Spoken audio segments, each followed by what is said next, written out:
Hello, and welcome to Dawnversations. I'm Dawn, and this is where curiosity meets conversation. We dive into health, wellness, relationships, all the things that make life interesting. Whether this is your first time tuning in or you're back for more, I'm so glad you're with me. Let's go. Welcome to another episode of Dawnversations. Today we have Kristen Franey back. Hi, Kristen. How are you?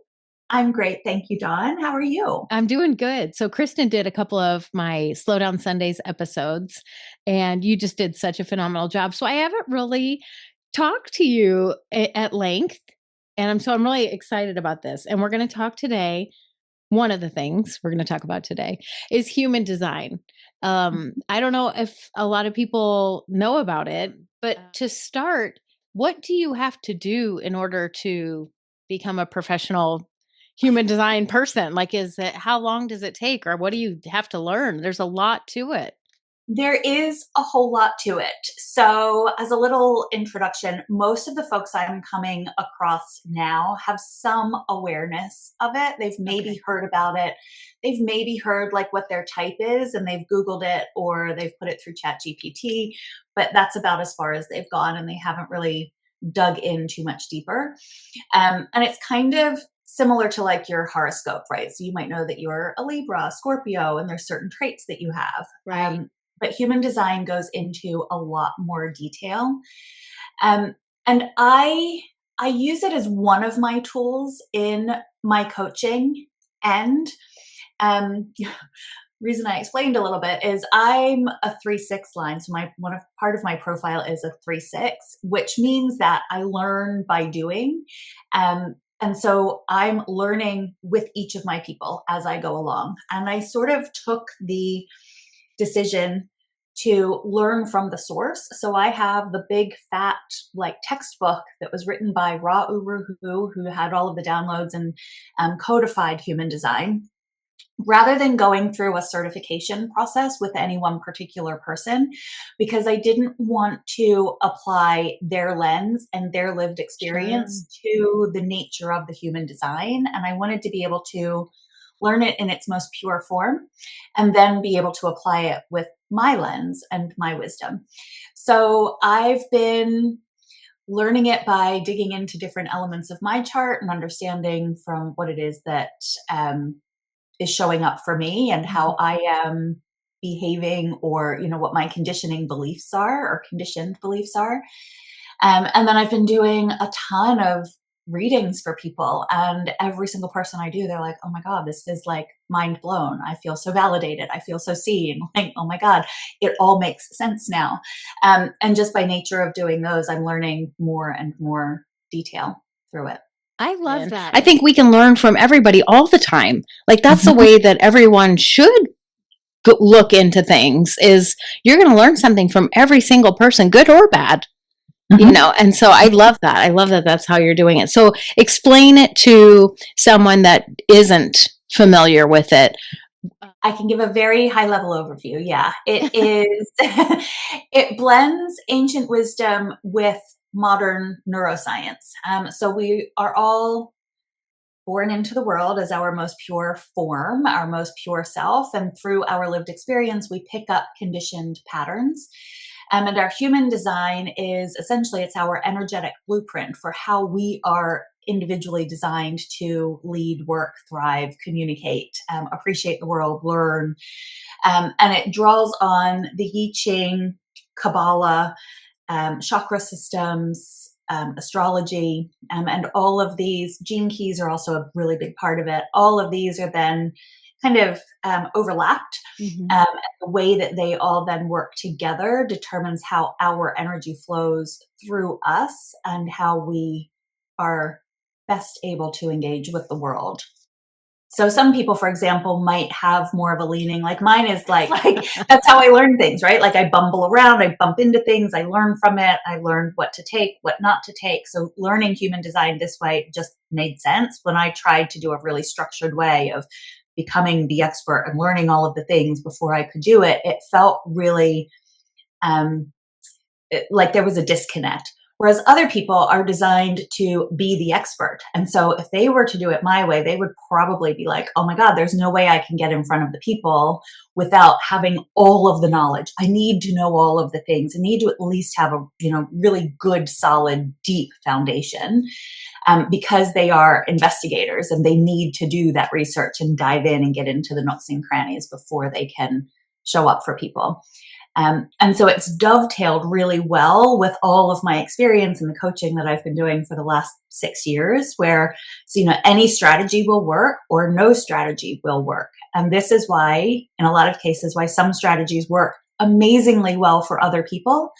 And then we sign up for it and we're like, why is this not working for me? What is wrong with me that I can't get it? And it's not that there's anything wrong with any one of us. It's just when we're trying to live in a way that we are not energetically congruent, it feels really disruptive. And then when we're being our not self or we're in our not self, we can feel frustrated or bitter or angry or resentment that it's not working.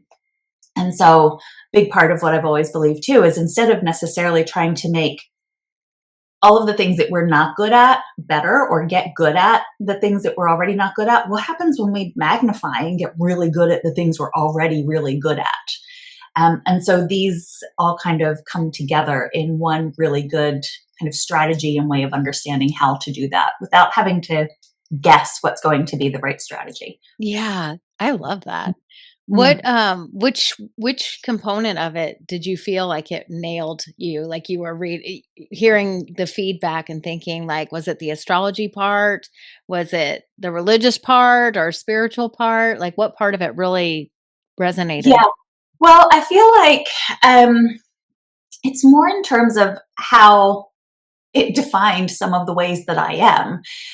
So, I'd read that I was a generator before, and I'm like, okay, great. Yeah, that's true. So, generators tend to have a lot of energy. We give the life force, or we like generate the energy, and people will feel that energy from us when we're lit up by the work that we're doing. If we are not lit up by that work, we are. And I'm like, oh yeah, that's me. Like if I'm not excited by something, it's a real struggle to get it done, but give me something that I love like Yeah. this. I could talk to you for hours because it really sets my soul on fire. Um, so that had always resonated. And then when I got a little deeper and I read that my profile line is 3/6, that is part of it is, that we bump around in life, that we're here to um, experience life and learn from doing. And also with the 6 line that we have 3 separate stages of life. And the first part is definitely just going out and bumping into things and having a lot of different experiences. And then we kind of retreat a little bit.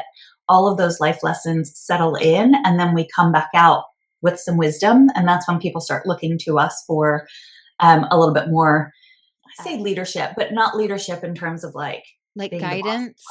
Kind of guidance. Yeah, like a sage, right? Like the people that they're coming to, they can say, oh, we've seen you've lived life. You might have some knowledge that will help us. And both of those things really resonated. And then I went a little layer deeper and started looking into um, my centers and what was defined and undefined. And one of the things in my entrepreneurial journey that has been, I've always felt like I've not been good enough at is finding the words at my written content, my content creation, my marketing, like all of the things, words, and my outward way of communicating with people. And I've been I can't even count the number of programs or things that I've signed up for, courses, programs, coaches, everything to help me get better at that. And when I realized I have an undefined throat center, what that means is where I was trying so hard for years and years and years to find my exact voice, the right thing to say, I might not ever find the right thing to say because the right thing to say today might be totally different than the thing that I want to say next week. And I don't have to have a really consistent way of speaking. I can, and it's perfectly acceptable to change that depending on my mood, the audience, the people. And so for all of these years, I was making myself feel so very wrong that I couldn't always find the perfect thing to say.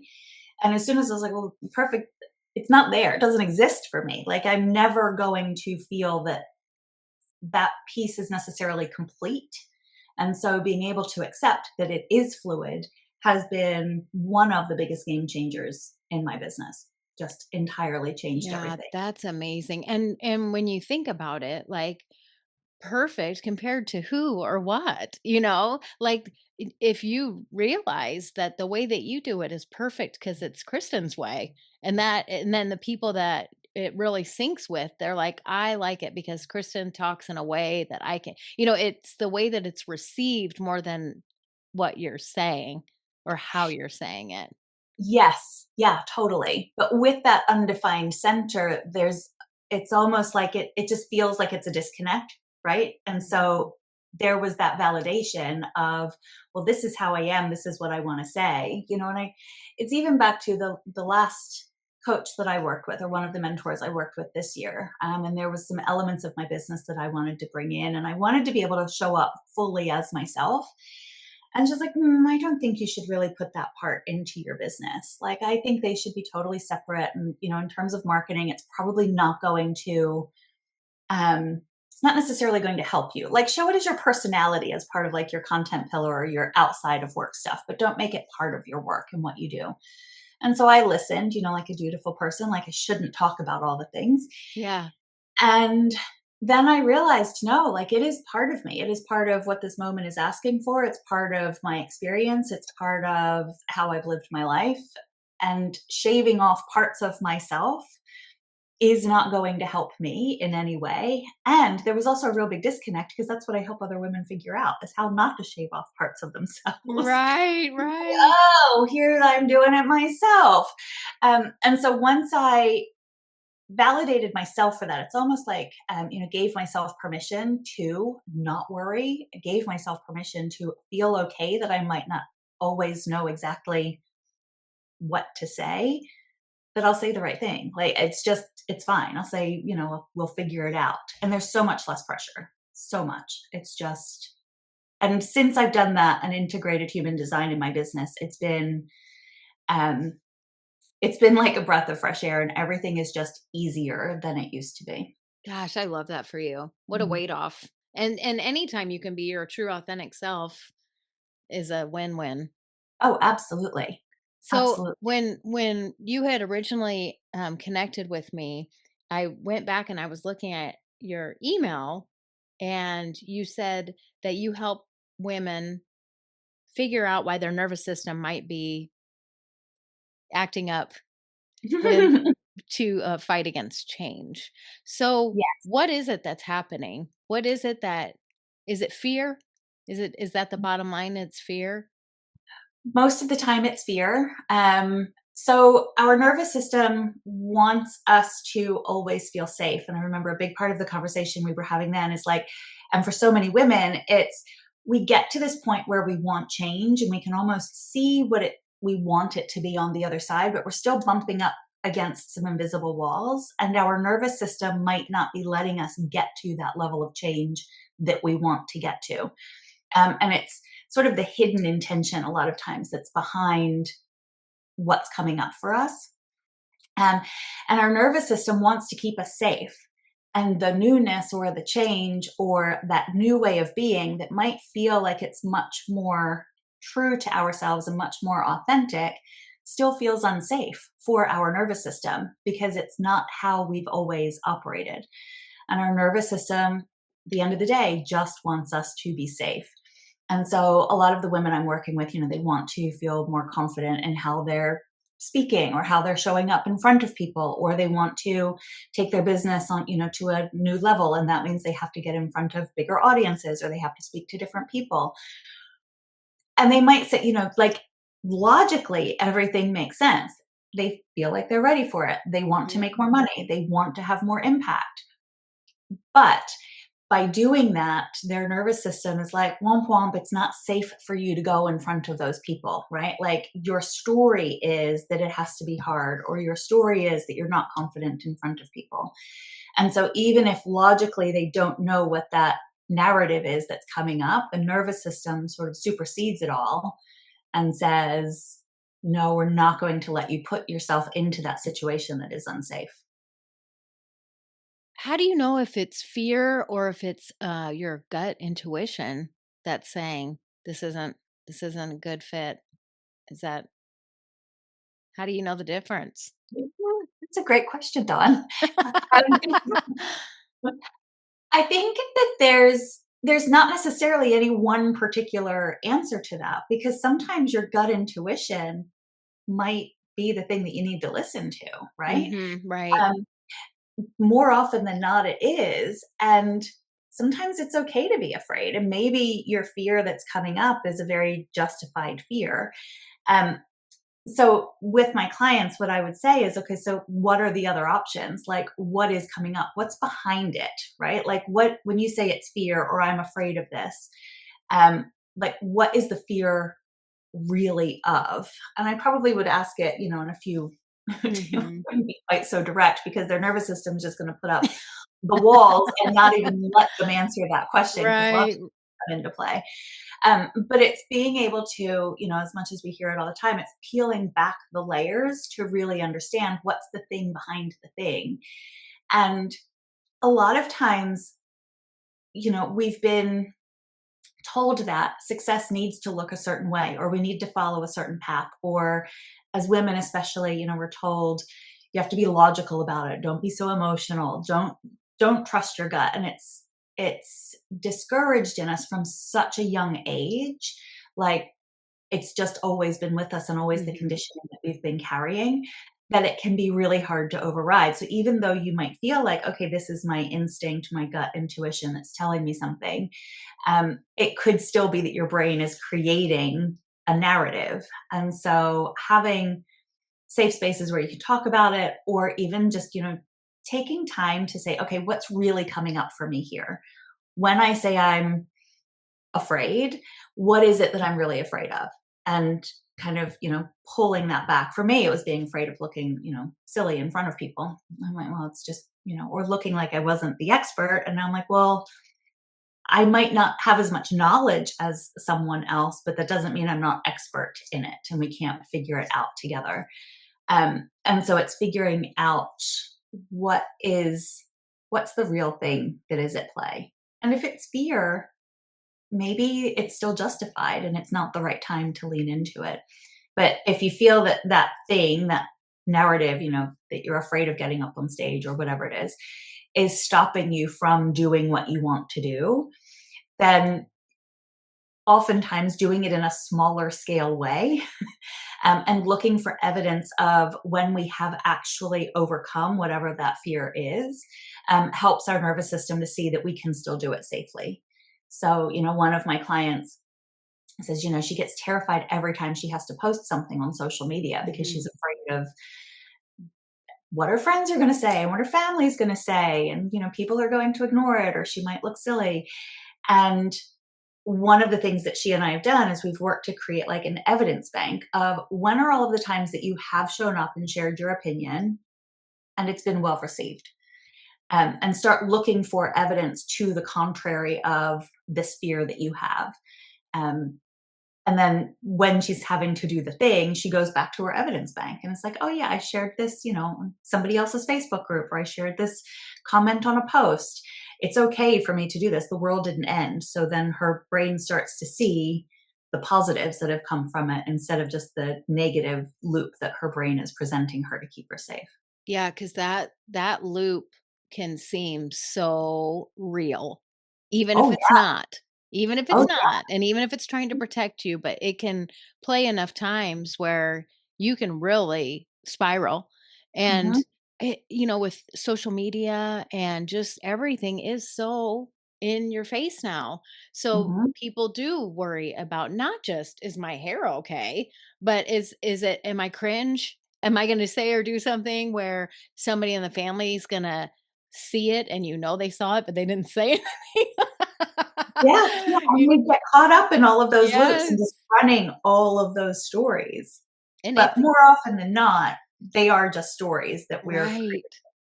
and I envy the people that can push past it, or at least it seems that they can push past it. If you see somebody that doesn't have an Olympian body, and they are walking in a bikini, and they're like, "This Mhm. is it. This is me." This it's like I want their mirror. I want to be able to have that where it's like, you know what? I get this one life, and this is what it's going to be. It's enviable to see people that are like that, but maybe they are so scared when they're doing it too, and you don't even know what the background story is. Yeah, and I think too on that, it's important to one give ourselves grace, which we hear a lot, but also to start smaller, right? It doesn't have to be that you go from, being afraid to jumping in at the deep end.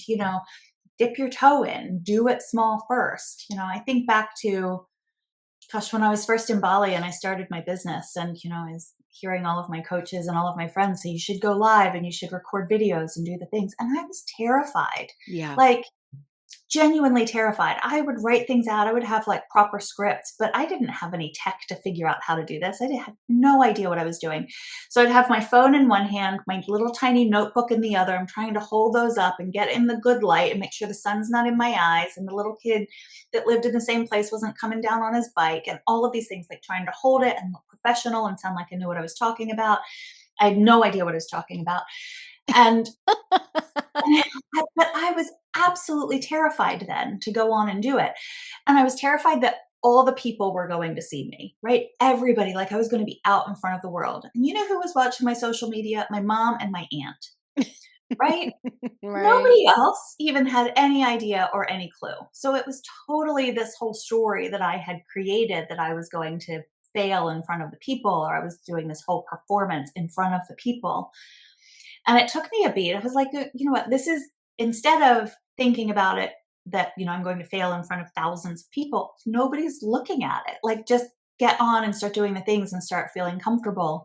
And then people will start to see what you're doing. But by then, you'll be more comfortable. It's not like the first time you press record, Oprah Winfrey level audiences are watching you, So That's true, that's of a true. reality check where I was like, okay, no, this is all right. And then I found that doing it like within my own Facebook group felt really safe because I knew all of those people. It wasn't like it was a performance. And that felt fine. I'm like, well, if I can do it here, then I can do it like out in Facebook, like in the whole of Facebook. I'm like, okay, that's fine.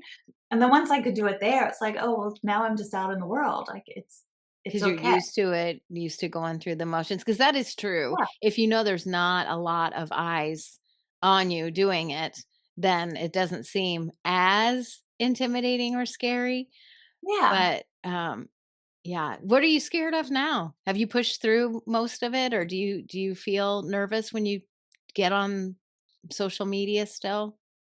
I don't feel nervous on social media, mostly. There is some block that I have about doing lives on Instagram, and I do not know what that is. Um, and still, I haven't given myself the opportunity to speak in front of large groups. That has always been a huge fear of mine. And I am curious how I would, because it doesn't, like, even just talking about it now doesn't trigger any of those same emotional responses that I Mhm. used. So that's probably my next thing to dig into and give a try. I will say though, like one of the women that I was working with earlier this year, she is stepping into a bigger thought leadership role in the startup that she's working for, and she does like um, financial things and investment for women. So it's a whole new platform, where women have kind of been excluded from this area, and she's bringing them into feeling much more confident. And the platform that she's working with, she's the face of the platform. And all of her investors and the people that she's working with are expecting her to talk to the media. And it's huge, it's big. Like when we say talk to the media, it's like big legacy media. It's going on to like national and international platforms. That's exactly how she feels, Dawn. She's terrified. She's like, this is horrible. And we sussed it out when she was a kid. She had to perform and she hated it, right? Her mom would put her up on stage and she just did not feel comfortable in front of the people. We looked at her human design, and her design is caves. One of or the environment that she prefers is caves, which I'm also a caves person. which means that we like smaller, more intimate settings. We don't like some other environments or meadows or shores or mountains. And so like meadows folks might feel a little bit more comfortable being on stage because it's wide open, people can see you. Caves, we like smaller, more intimate conversations, such as podcasts. Mhm. And so she was able to reframe it where she could say, okay, well, I'm only in a small studio. So even though I'm speaking to millions of people, all I have to think about is this small environment that I'm in. I don't have to think about who might be on the other side of it. It's this one conversation that I'm having. And when she could see that, okay, no, it's okay that like I don't have to like getting up in front of all of the people. It's okay to not enjoy that. So how can I make this part of what I have to do feel better for me, and feel like it's more in my control? And so, she does what she can to make it feel nice and cozy, to feel like it's an intimate conversation Mhm. instead of feeling like she's broadcasting her voice across the world, I think which it is not matters much. too. Yeah. I think it matters too, though, if you are a professional on what you're speaking about. I rely on the guest to do. I just, I mean, the only focus of me is if I just have a question pop up and or my reaction to something. I'm not in the spotlight as far as the topic. So as long as you know the information and you feel confident about the information, but it Hmm. is different to do it behind a screen, as a YouTube influencer and then see later that it had 2 million views as opposed to standing in front of a Standing in stadium. front of 2 million people. Exactly, right? Like, I just think, yeah, getting out on a stage is still a really intimidating thing for me. And so if I were to do that, I think, okay, so, if that's my next step and that's the direction I were to decide to go in, if I wanted to do more local events, how could I curate that in a way that I could feel more comfortable? And to be fair, it would probably be saying, okay, so somebody needs to interview me. I need to look for opportunities where I can be sitting having a conversation, because then I can just be worried about that small little part that Sure. feels much more in control instead of the audience and the sea of people that are out in front of me. Whereas if, standing up on like a TEDx stage or something, that would just feel just not comfortable for me at all. Yeah, a lot of people. I mean, Yeah. it's one of the biggest fears of anybody ever. That's always been it, is public speaking. So why are people reaching out to you? When would somebody seek you out? What, like, if they're going through after a divorce, or is it after big life events, or what is it that people are reaching out to you for? Yeah. So most of the people that I'm working with now are having a business or they're in a version of a leadership role. Generally, that they're wanting to get to the next level and they're feeling like they're a bit stuck or stagnant at the level that they're in. So they know that there's some blocks that they're coming up against. It's not necessarily the strategy. They know what needs to be done, but there's some reason that they're not able to get it done easily. And so they come to me when they're ready to scale their business, or they've just stepped into a new leadership role. How do they find you? Like through referrals or Right now, generally through referrals, and through Instagram. So I'm pretty active on Instagram. My website is going through some redesign and will be up soon. that's exciting. Yes, it's very exciting. Very Yeah, so exciting. what's up for you this next year? What do you I mean, you said you might have some speaking engagements, that's a big deal, but Maybe we'll put that out there. Let's see. Who knows? manifest. Exactly. But yeah, so what do you what's on the goal list, the bucket list for you? What do you want? Wow. Yeah, that's a good question. This past couple of months, I've really taken a little bit of a step back from being in the day to day of my business to really be able to redefine what that Mhm. is and what I want. Short term, it's running more smaller events and more workshops that are human design and businessy focused. Mhm. Next year, I'm going to be running some small groups and relaunching my one-to-one work. That'll be at least 6 months long, so it's really deep Yeah. transformational work in the one-to-one. I'm planning a retreat for next year, probably around August or September. I'm likely to be in Thailand, which is very exciting, and that's going to be on rest and rejuvenation and kind of reimagining your vision based on human design and where you want to go. Gosh, that's so exciting. You have a lot coming up. There is a lot coming up. Yeah, it's been a good, I almost said a pivot year. It's not a pivot year, it's an evolution year. So it's been good. That's Yeah. so exciting. Well, I'm so glad we met. And again, I was so appreciative of you doing those Slow Down Sundays. So if you haven't listened to them, they're still up. And I'd love for you guys to go and listen. They were very relaxing. And yeah, you did such a great job. But tell people how they can find you. I know you just said it, but just, and then I'll put it all in the show notes too so that they can click on it easily. Cool. Best way to find me is through Instagram right now. So it's Kristen.Franey. And then once I've got my website up and running, you'll be able to link to that through Instagram. But I'm on Instagram pretty actively almost every single day. So it's a really good spot to find me. Is that part of your advice, if someone is trying to be active on the internet, is to stick with one platform as opposed to I'm on Instagram, I'm on TikTok, I'm on Facebook, all the places? Is that one of your things of advice for people? I think generally, yes, like get good at one thing before you start doing multiples. But I also have folks that are multi passionate. So, my manifesting generator folks who have a lot of energy for things, but they maybe struggle a little bit to stick and in a defined lane. And so I'd say, maybe two different places or places where you can have different types of content at the same time.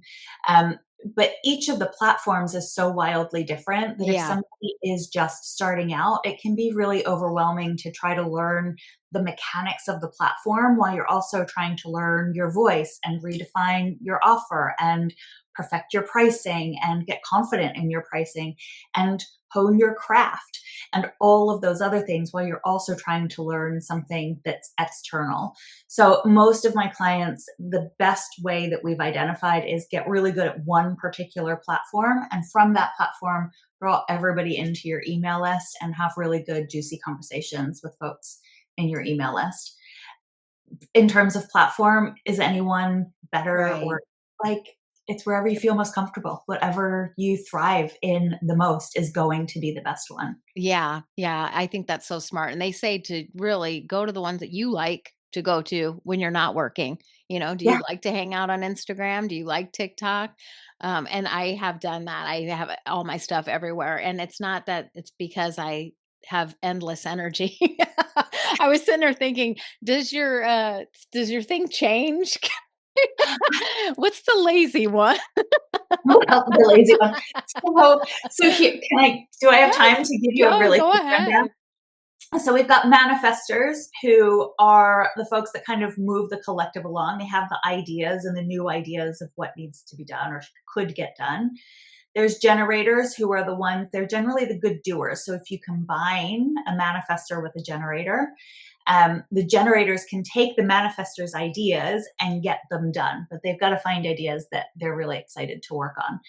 Um, there's combination. So there's the manifesting generator, and those people tend to be really multifaceted. They have a whole lot of different hobbies. They maybe feel like they start a whole lot of things and then don't finish them because their manifesting part will come up with all of the ideas. Their generator part is super excited by it until they have another idea come in. Like, okay, now I need to go do that thing. That is me. I don't even know. That sounds exactly like me. Yes, go ahead. Sorry. Yep. Then we've got projectors, and projectors project the direction of the collective to go. So they project where we should be going and what ideas can be coming to fruition. A lot of times they're leaders. And then reflectors are a really small percentage of the population. They take a really long time, but they reflect back what is coming up in the collective and kind of it almost comes back in instead of going back out like a projector would be. So projectors are often leaders. Um, they thrive on, having a lot of knowledge, as opposed not necessarily wisdom, although it's not to say that they aren't wise, but it's knowledge, it's facts, figures. Like I've got all of the Okay. knowledge. Let's project with all of this knowing where we're going to go. Gosh, that's fascinating. Yeah, I really do think that the whole thing, having it be all the combinations of so many things is interesting. I love it. Mhm, All mhm. right, Yeah, I Kristen, love thank you. you really resonated with manifesting generator. That's that you're like, "Yep, that's me." That sounded exactly like you were describing my personality 100%. Like I can get all the ideas and then I'll start and then it's like squirrel. But that could be personality too, right? Like can't just your general personality fall into play too? Oh, absolutely. Well, part of human design is that we've got a personality and a design, and so the personality is sort of the outward facing, yeah, how we interact and engage with the world, and the design is a little bit more like the inner ways of working and what generates that energy or generates how we're being. So it's sort of your conscious and your subconscious. So part of it, that is your personality, and that could very well be from your human design. And the thing is, oftentimes we're told, don't, like, stick with one thing. Don't get distracted by the squirrel. Don't go off and look at it. But that's going to feel so awkward for you that maybe you should be looking at the squirrel. Maybe the squirrel is going to take you on to the next thing, and you just had to have that previous project in order to get you into the place to see it. And so there's not anything wrong with getting distracted by the squirrel, although society would have told us that you should buckle down and focus on what's in front of you and finish one thing before you move on to the next. Maybe not. Yeah. So I think with me, what I get is like, I have an idea and I'm like, let's do that. I want to do that. And then I start doing it. And then it's like, do I want to do this? I don't know if I second guess. My mind just keeps going. It's like, maybe that wasn't a good idea. I'll just set it on the shelf for a while. And then I just go off and do something completely different. I Mhm. always feel like I'm second guessing myself. So that's when I asked you earlier about intuition and fear. How do I know when to listen to myself? How do I know when it's like, no, go with your gut. That's a good idea. Stay on course. I just always am in the kitchen all the time. All the time. Yeah. Well, I would say don't necessarily override that. Like, just park it and keep it there and say, okay, well, I don't have the energy for it right now, or the energy doesn't feel right now, but that's not to say I won't want to come back to it. So I've had this idea. I'm going to park it here. Maybe you end up with like an ideas book, or, a parking lot, or, you keep it in the refrigerator, and then you come back to it and you review it every now and then. You're like, oh yeah, I did have this great idea. I like right now, I do have the energy to do that. I am lit up by it. And so Okay. learning to not necessarily react in the moment, but be able to respond and see what your energy, is leading you to kind of tap into, and understanding a little bit more about like how you respond or engage. So for me, I and generators, we respond to things. So we're not necessarily going to generate the ideas, but we do well if we have ideas in front of us and we can say yes or no to them.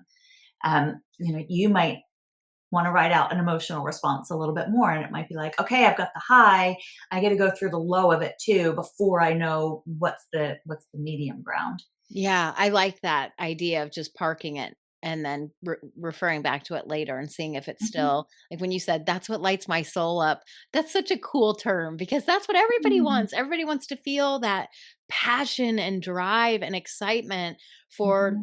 what they love.